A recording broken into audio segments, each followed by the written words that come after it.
acesa. No nosso quarto as chaves sob a mesa. E foi-se embora sem sequer dizer adeus.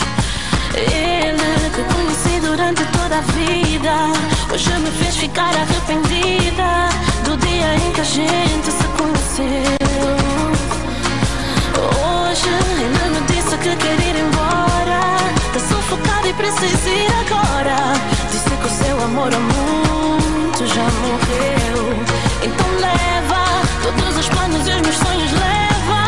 E se quiseres a minha vida, leva, porque contigo foi-se tudo que era meu.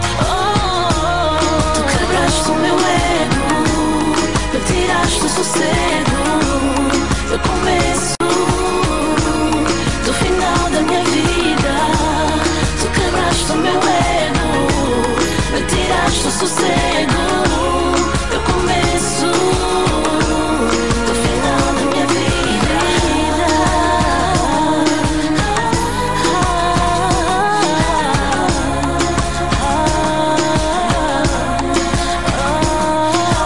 Ele me fez sentir o que é dor na pele.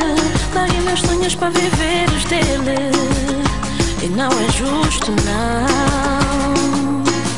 Tempo, preciso de um tempo. Mas quanto tempo irá passar sem essa angústia acabar?